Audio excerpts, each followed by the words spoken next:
Oi, alunos da FATESP Paracambi, desculpa aí o atraso para disponibilizar essa aula. Eu tive alguns problemas técnicos no dia lá, a internet estava zoada e depois vieram outros problemas técnicos aí e só estou conseguindo gravar a aula agora.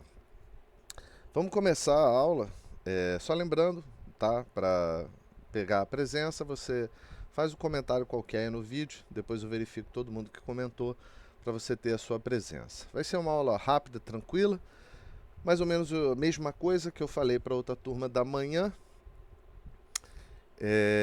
Então vamos começar a aula do jeito que a gente começa mesmo, sempre lá na faculdade, lendo algumas notícias que vocês me mandaram no WhatsApp e que eu mandei para vocês no WhatsApp para vocês darem uma olhadinha antecipadamente. Então, vamos lá a primeira.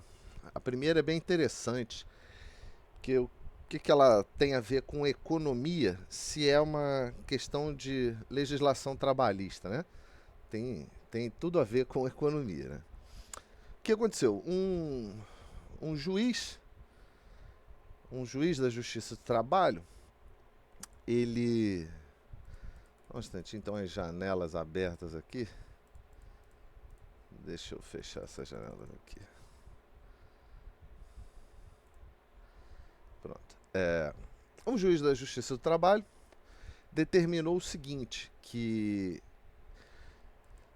uma certa regra internacional não ia ser mais respeitada pelo Brasil. Qual é essa regra internacional? A regra internacional é a seguinte: toda embarcação que tem uma bandeira, por exemplo, um transatlântico italiano, quando esse transatlântico ele está no mar, ele é uma extensão do país Itália. O que isso significa? Tudo que vale na Itália vale dentro daquele navio. Mesmo que esse navio atraque em algum porto, ele continua sendo território italiano atracado num porto. É claro que ao atracar no porto entram aí algumas outras regras, né, se alguém cometer um crime dentro do navio, etc. Mas via de regra, o que vale é o seguinte: isso é um acerto internacional, tá? Entre os países civilizados. A embarcação, que pode ser navio, pode ser avião, qual seja a embarcação, ela é uma extensão do seu país. E aí qual é o drama? Uma embarcação italiana contrata seguindo os acordos italianos. E vamos ver se vocês adivinham essa. Na Itália tem CLT, a nossa maravilhosa carteira de trabalho. Quem disse que não, acertou. Porque, na verdade, essa maravilhosa carteira de trabalho que a gente tem no Brasil, ela só existe no Brasil. Não existe em nenhum lugar do mundo. Então, qual foi o problema desse juiz aí? E o que isso tem a ver com carteira de trabalho e um navio ser uma extensão de outra nação?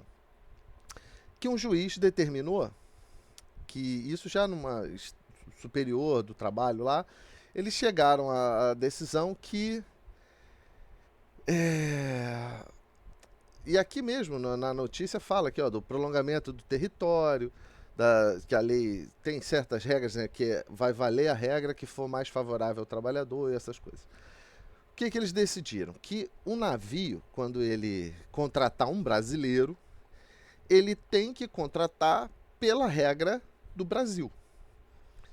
Qual é o problema disso? Né? Vou dar um exemplo. É muito comum, e até um colega lá da faculdade de vocês, que é mais velho, já trabalhou no setor, ele lembrou disso, que assim, as empresas internacionais, às vezes elas vêm para o Brasil, por exemplo, na área de petróleo e gás, para fazer operações aqui. E às vezes eles trazem funcionários da empresa lá do outro lugar, do outro país que eles vieram.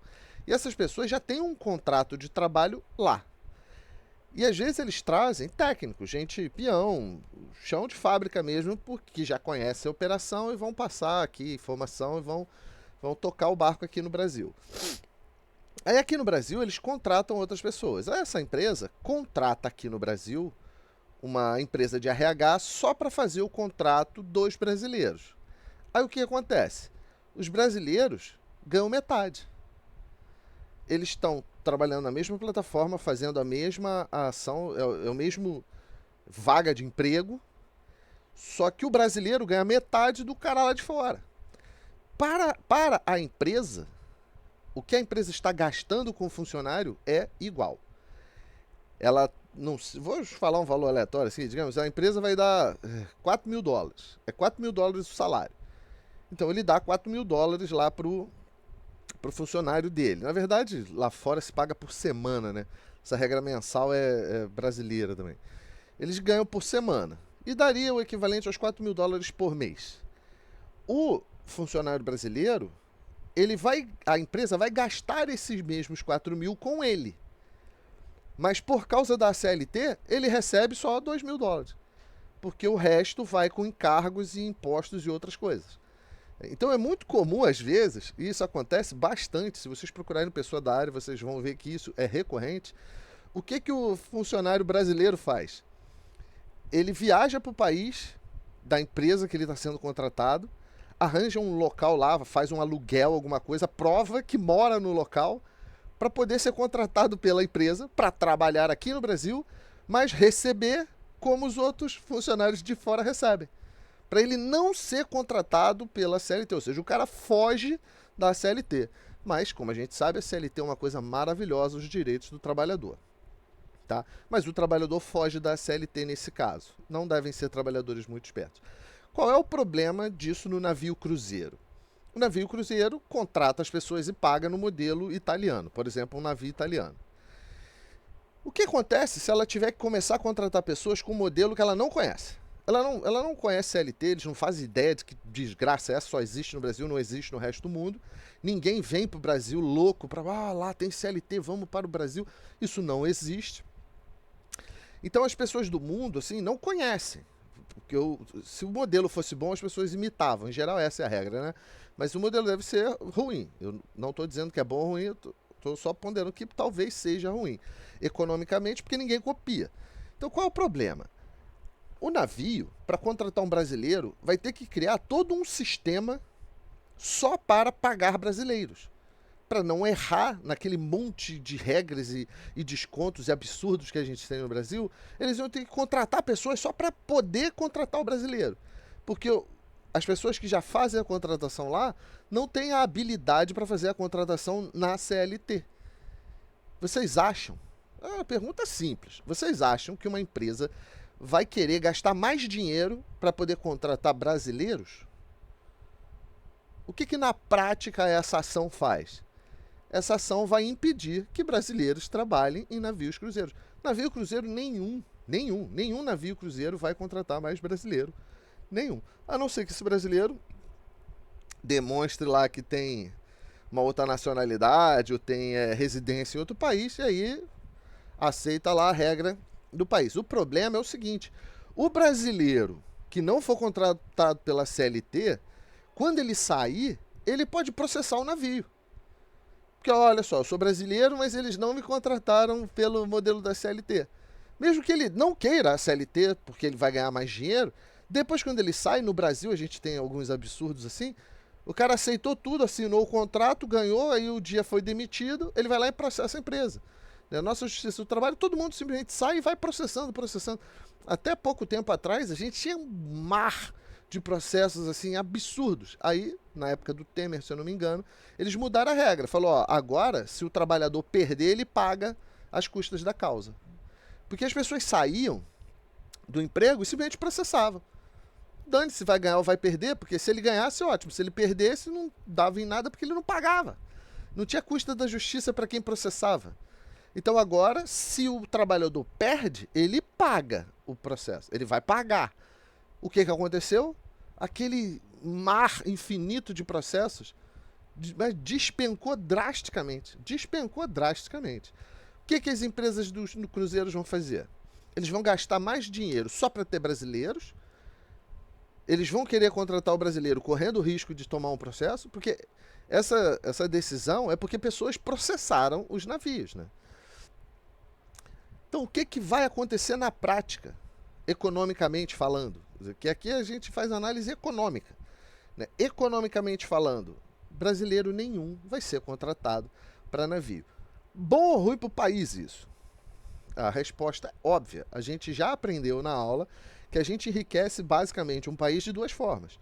Com qualificação do povo, você qualifica para produzir coisas de maior valor, né, agregar valor e vender por mais, né, um exemplo, ou dinheiro que vem de fora. Quando você trabalha num navio, cruzeiro, é dinheiro saindo do país ou dinheiro entrando no país?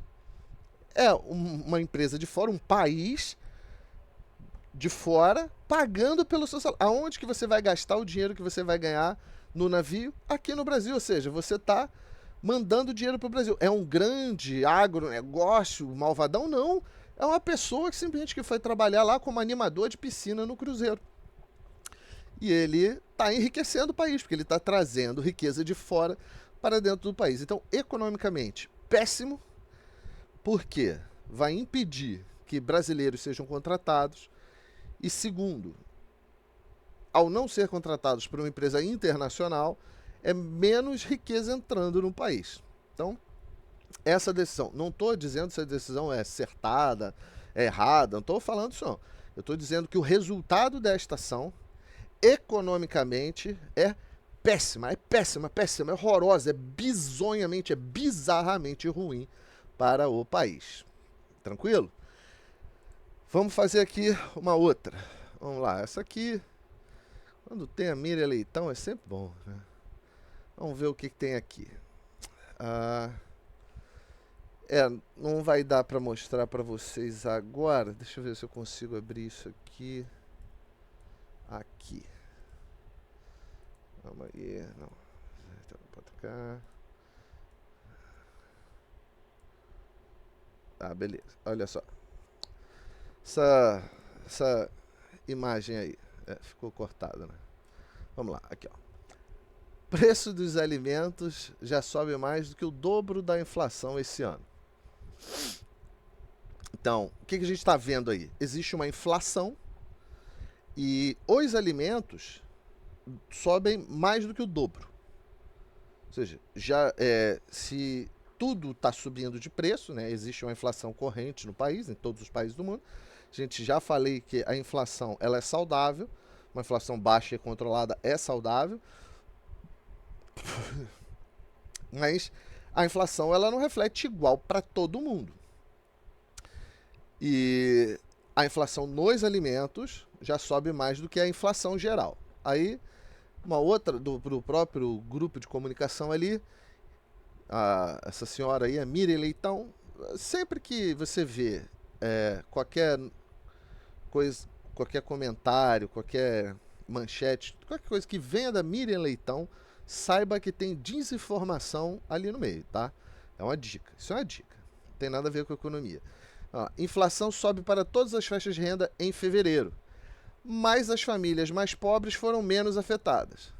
Falsa ou verdadeira essa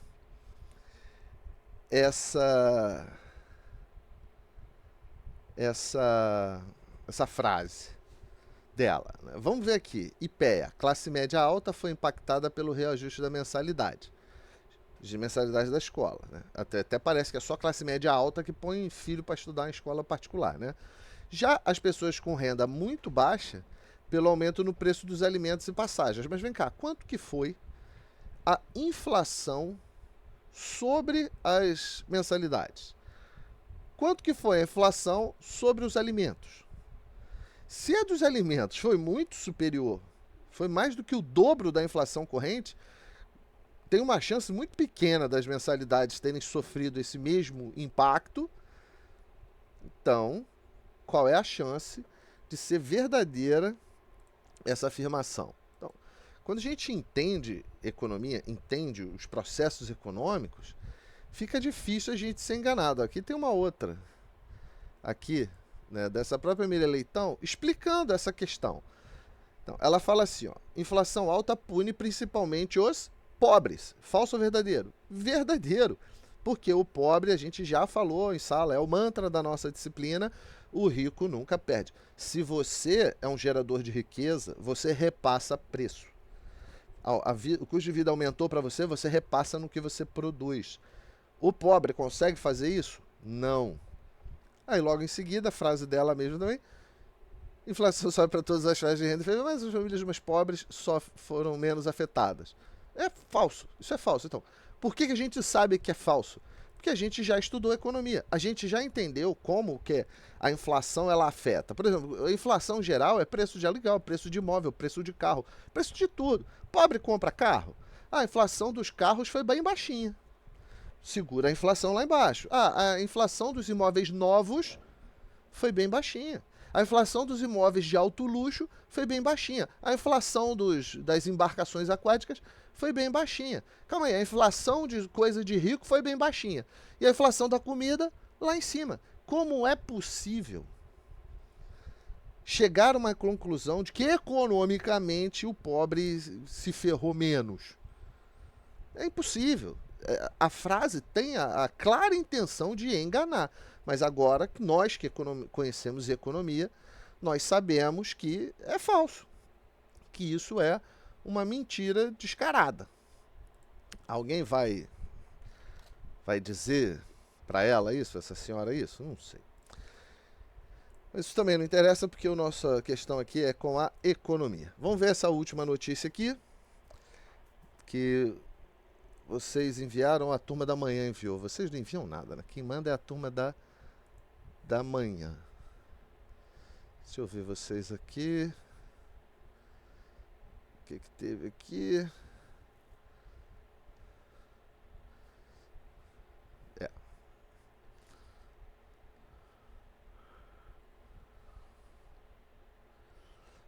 Tem uma coisa aqui que a Rosânia, né, colocou. Da gente já fala. Vamos lá. Pedidos de seguro-empresa tive nível mais alto em 9 anos. O que é um pedido de seguro de desemprego? Alguém que tinha um emprego e não tem mais. Simples assim. A pessoa perdeu o emprego, ela entra com o pedido de seguro, aí fica de 3 a 6 meses ou um ano, não sei qual é o prazo máximo, recebendo um valor do governo porque ele está desempregado. A ajuda do governo até ele conseguir um outro emprego. Se ele conseguir antes, ele para de receber o auxílio. Se passar o tempo, ele simplesmente para de receber o auxílio e ele tem que se virar. Então, a gente tem um nível mais alto em 9 anos. Calma aí, a pandemia foi há menos de 9 anos atrás. Então, a situação tá tão ruim, tá tão bizarramente ruim, economicamente falando, tá? Que é só uma análise econômica, que você tem mais desemprego do que houve na pandemia. Então, tem alguma coisa muito ruim acontecendo. Por que tem tanta gente pedindo auxílio-desemprego? É o nível mais alto nos últimos 9 anos. 9 anos atrás, o que a gente tinha?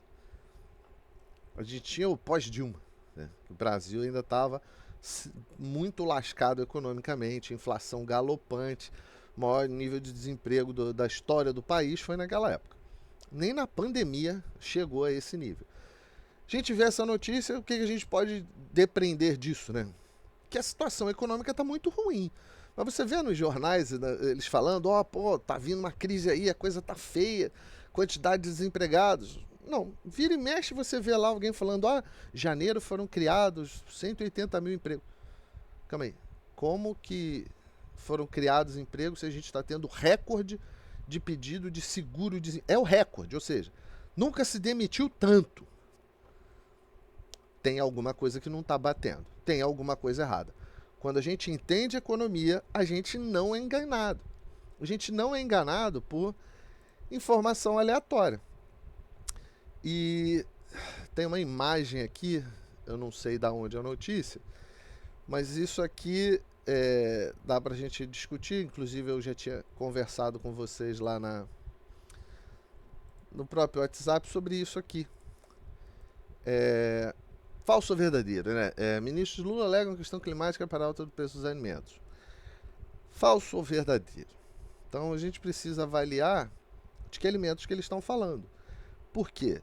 Porque quando você tem uma temperatura mais alta, alguns alimentos vão ter problemas. Mas vão ter outros alimentos que vão melhorar. Que eles preferem temperaturas mais altas. Você vai ter uma produção, uma produtividade maior. Então,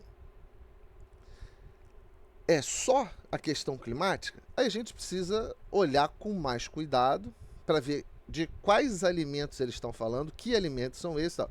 Mas a gente já pode saber que é falso, que é totalmente falso, porque se fosse a questão da temperatura, do clima afetar, ia afetar só aonde esse clima foi afetado, aonde o calor piora a produtividade, etc. Mas é isso que a gente está vendo? Temperaturas mais altas produz mais ou menos banana. A banana eu pesquisei. Você produz mais banana. A banana gosta de temperaturas mais altas. Elas crescem mais. A banana está mais barato? Não, a banana está mais caro. Manga. Manga também tem uma questão com a temperatura. Não todos os tipos de manga, mas tem alguns tipos de manga. Eu já conheci produtores de manga que a temperatura mais alta favorece as plantações de manga. Inclusive eu tenho visto bastante manga agora no sacolão eu compro muita banana, eu sempre vejo lá manga, comprei até umas mangas Tome outro dia, estavam bem docinhas, mangas enormes, bonitas. As mangas estão mais baratas? Não, estão mais caras, mas calma aí, se essa alteração climática favoreceu banana e manga, por que elas ficaram mais caras? Porque não tem a ver só com o clima o aumento do preço dos alimentos. Então é parcialmente verdadeira essa afirmação. A soja, a gente teve uma quebra da safra por causa do El Ninho ou El Ninha, não sei, que é um evento climático que existe desde que a Terra existe. E o El Ninho ele está aí desde que a Terra existe, não apareceu agora. E é um evento que cíclico, que a gente conhece. Então a gente sabe que ele vai e vem, e se ele é mais ou menos intenso, aí varia do ano. Então, qual é a conclusão que a gente pode chegar? Se a soja subiu, ok, quebra da safra, mas a soja que teve a quebra da safra, a gente ainda não está vendendo. Banana não tem por que estar mais caro se essa alteração para cima das temperaturas favorecem a produção. Banana ficou mais cara, então é parcialmente falsa, economicamente falando, parcialmente falsa essa afirmação. Se tiver algum outro critério aí muito doido, que não sei, de repente ficou mais quente, as pessoas faltam mais ao trabalho. Então, se tem muita gente faltando ao trabalho, você tem que contratar pessoas extras, e o extra ele é mais caro. Tem que contratar de repente uma pessoa menos produtiva, etc. Então, talvez os alimentos tenham ficado mais caros porque o calor fez as pessoas ficarem mais preguiçosas e não irem trabalhar e irem para a praia. Eu não sei se esse movimento existiu, então eu não posso julgar. Mas pelo que a gente conhece até agora, o que dá para falar é isso aí. Tranquilo? Vamos ver aqui se tem mais alguma notícia. Então vamos rever alguns itens que a gente viu nas nossas em aulas anteriores. Deixa eu ver aqui.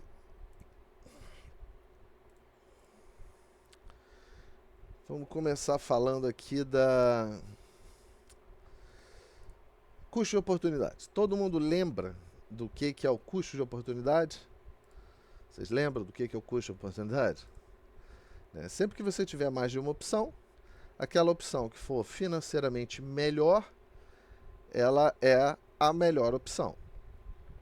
Esse é o custo de oportunidade. Quando você tem mais de uma opção, você que tenha resultado financeiro, você tem o custo de oportunidade. Estou simplificando, o que é o custo de oportunidade. Até aí tudo bem, né? Todo mundo lembra nas questões das curvas de produção. Você não pode produzir tudo, então você tem que escolher o que você vai produzir, né? Aí aqui no exemplo, os carros e camisetas, né? Então, quanto mais você vai usar a mão de obra para produzir um, menos você vai produzir outro. O que isso tem a ver com a economia é a questão do que você vai produzir, né? Então, essa curva de produção também tem a ver com a variação dos preços, né? Por que os preços variam? A gente também já falou isso em aulas anteriores. Se você tem um bem complementar e o preço de um sobe, você vende mais do outro.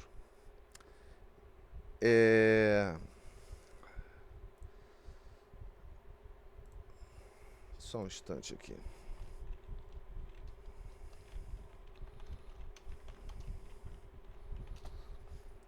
Quando você tem um produto complementar, o que acontece? Quanto mais desse produto você vende, mais você vai vender. Quanto mais de um produto você vende, mais você vende do outro. Por exemplo, arroz e feijão.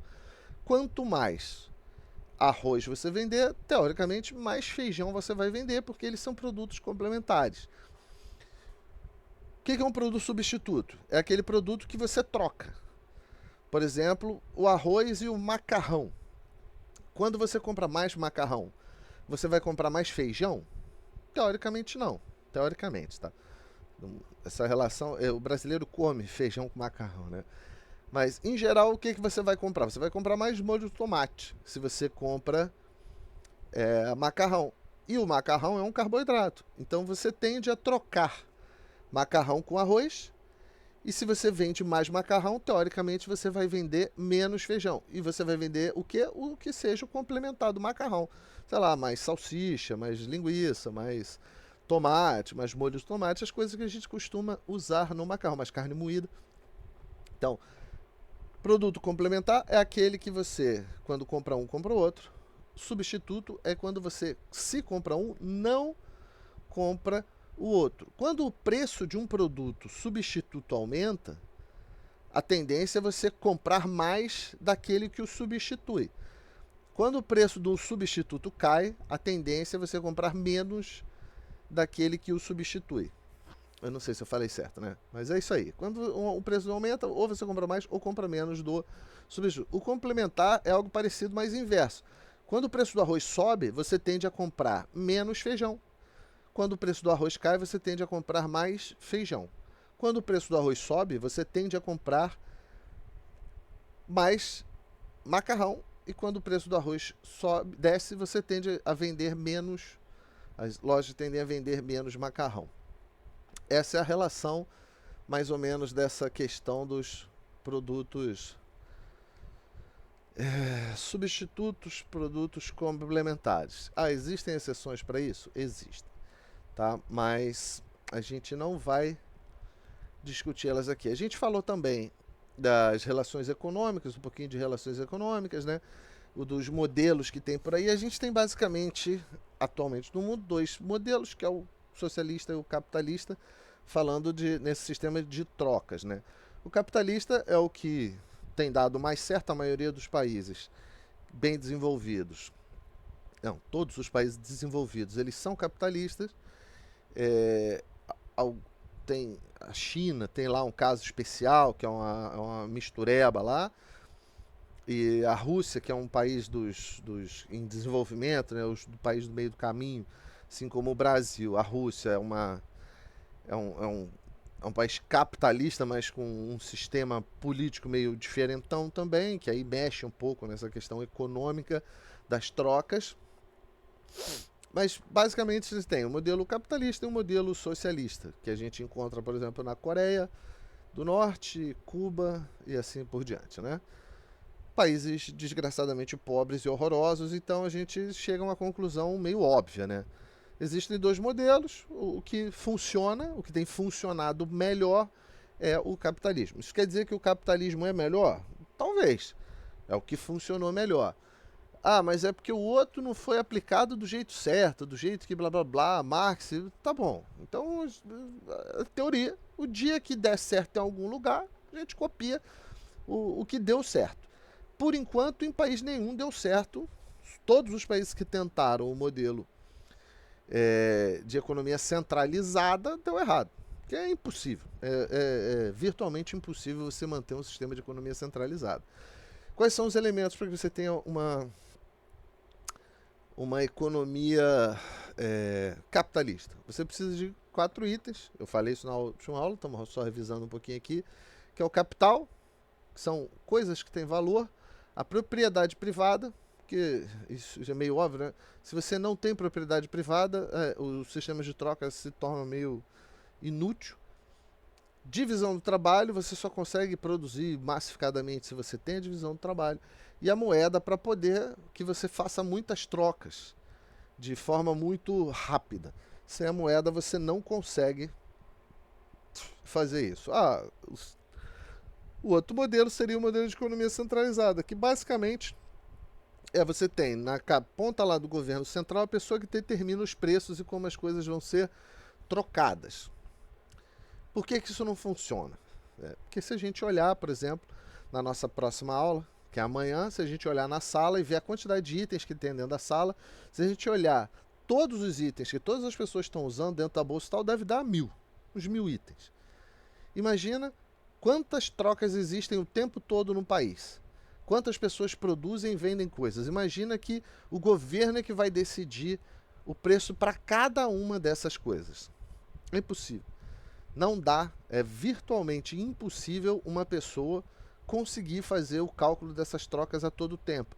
Porque a gente tem variações que não parecem que são relevantes, mas que não parecem tão relevantes. Como, por exemplo, existia no Brasil uma regra estúpida que era: quem produz etanol tem que vender para a Petrobras e a Petrobras revende. Então, tinha lá um produtor no interior lá de São Paulo que tinha um posto de gasolina na frente da usina dele. Essa gasolina tinha que viajar 1000 quilômetros por Rio e voltar 1000 quilômetros de volta para o interior de São Paulo. Esse etanol viajava 2000 quilômetros para poder chegar naquele postinho, que está a 50 metros de onde foi produzido o etanol. Então, qual é o custo do etanol nesse local? É quase que o preço de venda. É o preço... é quase que o preço de custo, já com a margem do produtor, porque vai ser deslocado 50 metros, o caminhão vai abastecer, vai andar 50 metros, vai encher o posto. E no Rio de Janeiro? Já no Rio de Janeiro vai ter que andar 1000 quilômetros. E em São Paulo? Vai andar 500 quilômetros. E em outro lugar? Então, para cada lugar, você vai ter uma quantidade, uma variação de custos, de logística e outras coisas como imposto. Cada cidade tem um imposto. Todo estado tem o seu próprio ICMS para as suas coisas. E isso varia de local para local. Então, fica muito difícil você saber o preço real, o preço que realmente vale uma coisa para ele ser negociado. Milhões de trocas acontecem todos os dias, sem parar. É impossível que uma pessoa consiga fazer todos esses cálculos sabendo que existe a lei da escassez. Como a gente já aprendeu, a lei da escassez faz com que o preço varie. Quanto maior a demanda, maior a tendência é o preço subir. Quanto maior é a oferta, a tendência é o preço descer. Se a oferta e demanda sobem juntos, o preço não varia. Se a oferta e a demanda descem juntos, o preço não varia.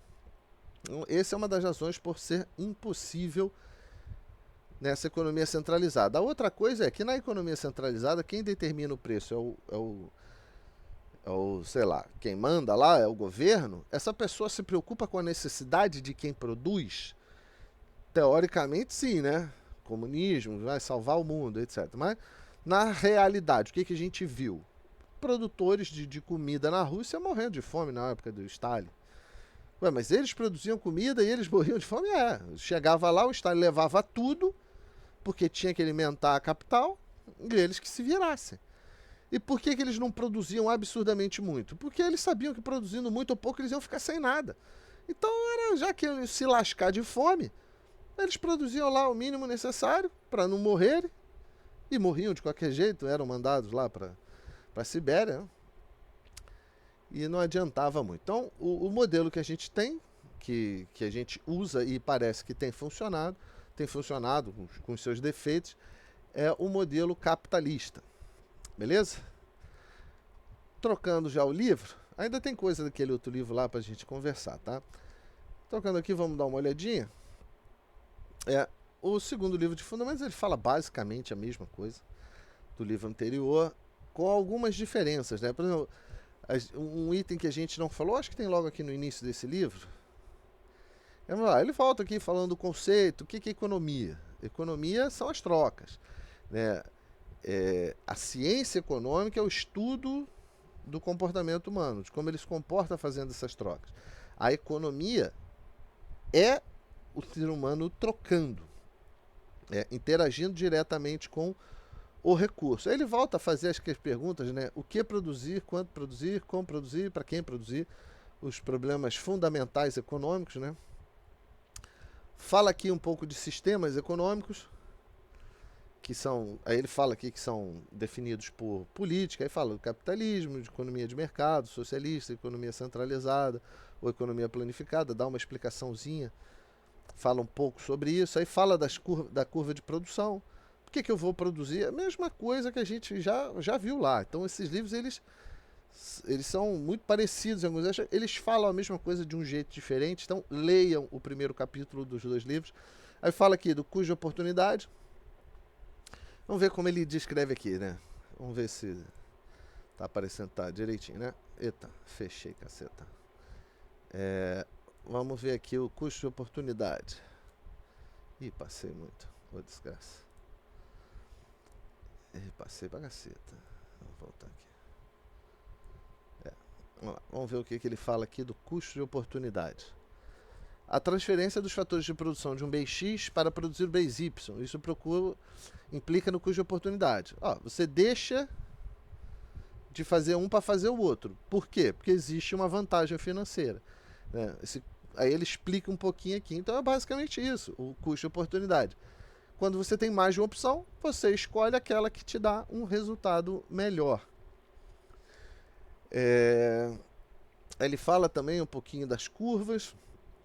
Aí ele fala uma coisa aqui interessante sobre como que funciona os mercados. A gente viu isso, eu falei um pouquinho disso lá no outro, em umas 2 aulas para trás, eu acho, né? Como que surge a renda? Porque para que hajam as trocas, você dá o seu trabalho e recebe dinheiro. Você tem que sacrificar alguma coisa para receber alguma coisa. Basicamente isso. Você sacrifica seu tempo, vai lá na empresa, trabalha. Você sacrifica física e mentalmente para produzir para a empresa. Em troca você tem um salário, que é a troca pela sua mão de obra. Mas tem outras formas de remuneração. Vamos dar uma olhadinha e vamos terminar aqui. Vamos dar uma olhada nisso aqui e vai ser a nossa aula aqui. Vamos parar aqui, tá? Vamos lá. Salário. O que é o salário? Você trabalhou, sacrificou sua mão de obra. Em troca, você vai ter a remuneração, que é o dinheiro pelo seu trabalho direto. Aí tem, por exemplo, o aluguel. O que é o aluguel? A pessoa é dono de uma coisa qualquer, pode ser uma terra, pode ser um apartamento. Ele cede, ou seja, ele sacrifica o uso, ele deixa de usar para que outra pessoa use. E em troca ele recebe uma remuneração, que é o aluguel. Aí tem o lucro. O que é o lucro? Você é dono do negócio, você investe seu dinheiro, seu tempo e etc. A empresa produz, negocia, vende e tem o resultado positivo. Esse resultado positivo é a remuneração da empresa por ter cedido equipamento, dinheiro, máquina, etc, etc, para gerar riqueza. E aí isso é devolvido para os sócios através dos dividendos. E tem um que é bem controverso, que é o juro. O juro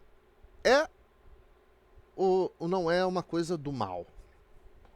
Não sei se vocês sabem, mas na lei dos árabes, né, lá no Corão, eu acho, está escrito no Corão isso, não tenho muita certeza, mas o juro é pecado. Você não pode cobrar juros. Então, os árabes, eles demoraram para entrar no comércio internacional, eles tinham dificuldade, porque os bancos vivem de juro, né, de emprestar e cobrar a juros. E como o juro é pecado, eles tiveram que se adaptar. Eu não sei exatamente como eles solucionaram isso, mas juro era pecado e não podia. Aí a pergunta é, o juro é do mal ou não? Porque, teoricamente, o juro é um retorno financeiro que você tem que surge do nada. Ou não? Porque no salário eu falei que você sacrifica o seu tempo, a sua mão de obra, né, em troca de ter um retorno financeiro. No aluguel, você sacrifica lá o seu ambiente, algo que te pertença, uma área, uma terra, Você deixa de usar isso para que outra pessoa use. E ela te paga um aluguel. Você sacrificou o uso. É direito seu, porque é seu de você usar e você deixou outra pessoa usar. Ou seja, você sacrificou o uso daquilo. O lucro, você sacrificou tempo, dinheiro, comprou coisas, você fez uma empresa existir, deu emprego para um monte de gente. O resultado positivo que sobra na empresa, que é chamado lucro, porque se tiver prejuízo, dane-se o empresário, né? Se o empresário tem prejuízo, é problema dele. Se o empresário tem lucro, o lucro é malvadão. Dizem que o lucro é malvadão. Aí o cara bota o dinheiro que ele podia estar passeando com a família, compra um monte de máquina, também trabalha na empresa e tal. Qual é a remuneração disso? É o lucro. Quando a empresa tem resultado positivo, isso é dividido entre os sócios através do que a gente chama de dividendo.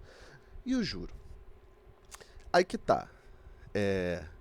Teoricamente, a pessoa te dá o dinheiro e depois de um tempo você paga um pouquinho a mais. Esse um pouquinho a mais é o juro, é a remuneração pela pessoa ter te emprestado dinheiro. Houve ou não houve um sacrifício aí? Res... Desculpa. A resposta é sim.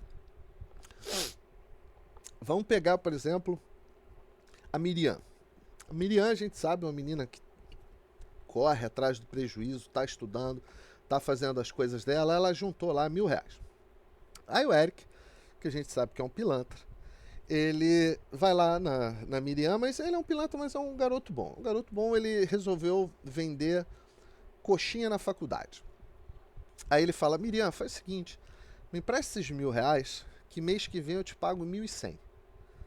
Eu vou comprar material, vender umas coxinhas e te devolvo 1.100 no mês que vem.